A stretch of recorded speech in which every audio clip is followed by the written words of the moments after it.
We're rolling. We're rolling.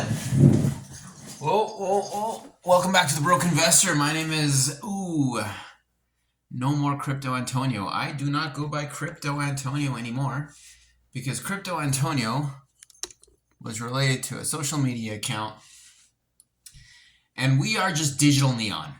Oh, I am just Digital Neon. That's what I go by. So my name is Digital Neon, aka the Broke Investor. It's been a long time since I've talked to any of you. It's been 9 months. 9 months I have been putting my nose to the grindstone on a project that I believe I have completed and accomplished.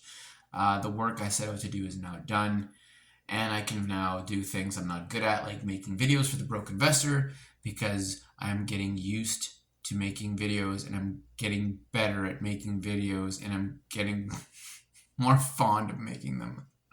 Okay, so the future of money part 4, that's what we're basically here to talk about. It is Christmas Day, so Merry Christmas to those of you in the same part of the world as me. For the rest of you, Happy Boxing Day. Get your shopping done. Not going to really be talking about price on anything right now because it's been 9 months since we talked price. Bitcoin's floating at around $87,000 on Christmas Day, Boxing Day. So let's leave it at that and let's get right into it. I brought my little book and I have notes for all of you. We have lots to catch up on. The future of money part 4. So again, what does that really entail? Yes. So let's get into, first of all, the original money, silver and gold, absolute tear. Remember when I was saying silver's going to go on a tear, gold's going to go on a tear? Boom, there it is. I believe the silver price today, it was like, I don't even know, it was like 70 something dollars, like US. Crazy, absolute craziness. Like, it's on a tear. They're looking, some people are saying $100, $200 silver is within range. Wild stuff. So yeah, the precious metals we were looking at all ripped. Gold, silver, of course. Bitcoin price topped 126 down to 87 today. I don't know what's happening with Bitcoin. Is it the beginning of the bear market? Is it a bounce? I'm not here to tell you any of that. I will say this, that my long-term strategy is accumulation, and accumulation through various market conditions, all market conditions. Like, I don't stop accumulating. And notice how I'm saying accumulating and not buying. So if you're buying, I mean, I guess it's all the same. Really, if you're in trading, it's the same. Buying and accumulating really are the same. But my approach is to accumulate continuously. I am not in a selling mindset, and I don't mean sell as in I'm going to exchange the Bitcoin I have received at a given price for dollars. That's something we can totally talk on, because I know that seems like absolute gibberish. But yeah, my strategy is accumulation through all market conditions. Always getting it, no matter what. Whether it's buying it, whether it's other ways, getting it, keep it coming in, right? I don't think it's something you want to be selling. I've had to sell BTC, heartbreaking events, but that's what it's there for, right? It's there to help you financially. So that's what it definitely has done, and it has definitely performed as it should by exceeding its value and preserving energy into the future, which is what Bitcoin does. It preserves economic energy into the future. Blah, blah, blah, blah, blah. Let's move on to the juicy item here for the future of money. Oh, this is the future of money. I don't even feel like it's the future of money. I feel I'm just like rattling off a bunch of garbage because I haven't been here in 9 months. It's also, yeah, I haven't made a video in a while. So maybe I have to like dial in on that. So I think right now stablecoins and stablecoin issuance is basically what the bulk of the future of money looks like. I mean, You've got treasury bills, you've got precious metals, you have all sorts of asset classes. But I think traditional assets that are liquid right now, so your bonds, things like that, your treasury bonds, that is a type of money. It's cash based, it's a cash settled instrument. But the definition of cash is gonna widen with this stablecoin adoption, because now it's really going to identify who is moving markets and who brings value into the economy. When you have players like Walmart, Visa, and Sony all talking about launching stable coins. And Sony did apply for a US banking license in October 2025. Very exciting stuff, because that's going to kind of tail into the whole online marketplace, the stablecoin use, and we're talking, things like the Grand Theft Auto 6, the Grand Theft Auto 6, the marketplaces that are going to pop up there. A lot of speculation around what's going to be transactable in the game and throughout the PlayStation universe or their platform with the PlayStation USD stablecoin. Very interesting stuff. Sony as a bank. So what does that mean? Like, if you have, ultimately, if a stablecoin is recognized and you can settle, so if you have a Sony stablecoin, and if you want to, I don't know how that's going to work. Are you going to be able to take your tokens, your US dollar value outside of the Sony system? I would imagine you can, because you're going to have to put dollars in. So imagine, being able to earn money in a video game on the Sony PlayStation, take that stablecoin, turn around and make a purchase at Walmart/Amazon and have that delivered right to your door. It is revolutionizing economics. It's going to revolutionize goods and services, product delivery, and payment systems. Payment systems is huge. It's a massive part of the future. Now I'm into it. That's a massive part of the future of money, is the payments infrastructure that's going to be going in parallel or along with it. And whoever's going to be able to build out a system that's going to be able to transact this new system of value quickest is going to onboard is going to have a first mover advantage to the initial wave of adopters.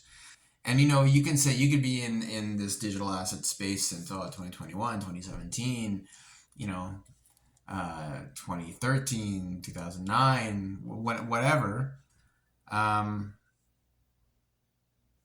It's not really a thing until mainstream picks it up. And these are the avenues under which mainstream will pick it up.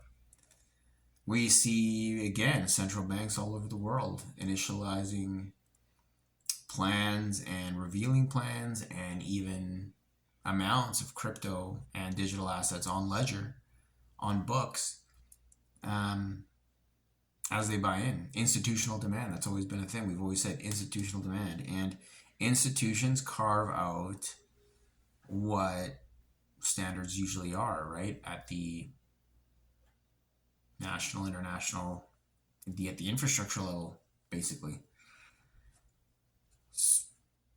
The biggest players are kind of already in place, right? Everyone's very about, as we do see this technology, this digital assets, crypto space evolve, we are seeing the centralization, the big players coming in, adopting and innovating and delivering product to investors and to people.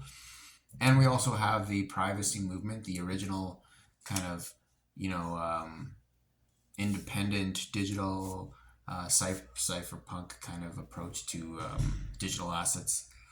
The privacy side, I guess, is also developing. They're growing parallel with each other, basically. They're growing parallel. We have the permission centralized development and the growing need for privacy, the growing need for data privacy, the growing need for identity privacy in these systems around this new method of commerce. And what's that going to look like when we have players like Sony, Walmart, Visa? And that's just three. that I'm sharing today. Stablecoin development and adoption is an international phenomenon at the corporate and government levels, like multiple corporate and government levels, like municipal right to state, from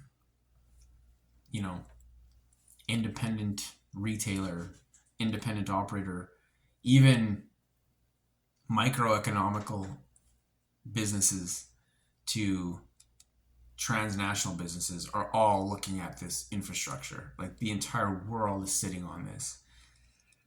So, like the de-siloing of the finances system is here. We've been watching it. We've been telling you it's going to happen. And ultimately, who is going to be allowed to issue a stablecoin? What is going to back that stablecoin? We've talked about stablecoin backing before. What backs a stablecoin? Very interesting thing to know also, Tether, the largest US stablecoin issuer in the world, had bought a ton of gold. Yeah, they bought, I don't know how many tons of gold, but they bought an insane amount of gold.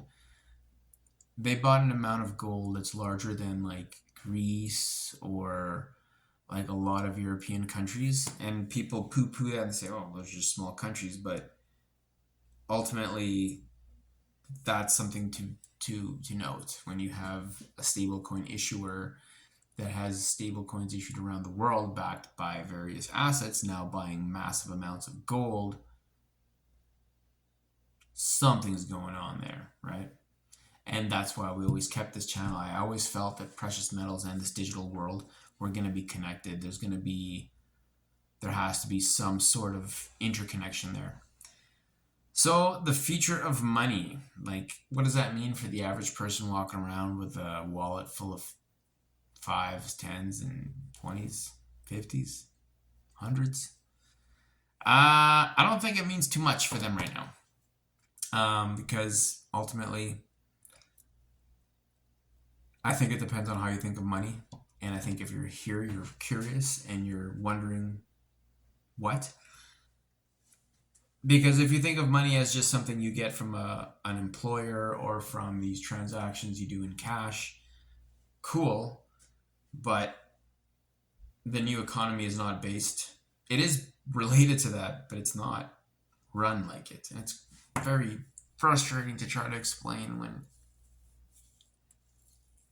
you talk to newbies.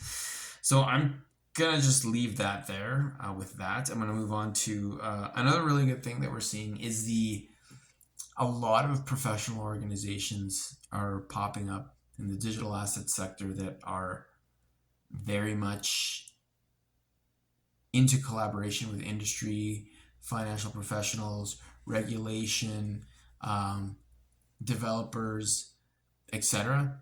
And that's very good to see. Professional associations arising like this are basically think tanks that are going to pave the way for ideas that can create policy or frameworks that could be implemented at multiple jurisdictional levels. It's good. It's good. It's the professionals of the industry coming together and saying, how do we move forward? So there's a few of those that I am following. I'm not naming any right now, just because this is a generalization of where the future of money is going. This is part 4 of the future of money. Go to the Broken Investor channel and you can see the other 3. Roughly kind of moving in the same direction for the future of money. And as a thing, money is a very slow moving thing. We can say that as revolutionary as digital assets are, ultimately fiat and government systems are going to have to play their role to complete the evolution, I suppose we could say. Yeah. And of course, tokenization continues. More different types of value are coming online. Tokenization is huge. They're tokenizing everything. We have tokenized real estate all over the world popping up. We have tokenized treasuries. We have tokenized stocks are coming I believe to Solana they're trying to come, or to Ethereum. They'll be coming if they're not already there. I'm sure they're already there. They've been around for a few, been around for a while.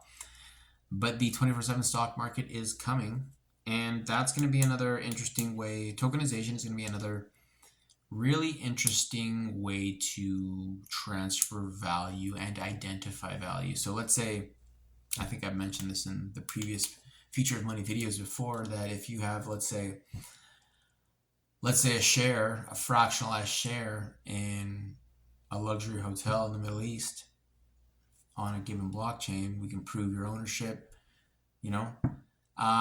that might be considered appropriate collateral in the new financial system we're going into, and with the stable coins and all this thing. So imagine you have that fractional ownership of that luxury hotel, and you say, hey, you know what? I want to put that up, and I want to borrow money against that so I can buy Ethereum to stake on a validator node, which is totally doable. And yeah, how that would work is you would take your percentage share of this hotel. It would be viewed on the blockchain, and you'd have a lending party who could say, okay, well, we see this asset on the blockchain. We recognize this is, that's a real asset. I don't know if it would be done in a smart contract, or if it would be the execution of the deal would be done through some other instrument or functionality, something.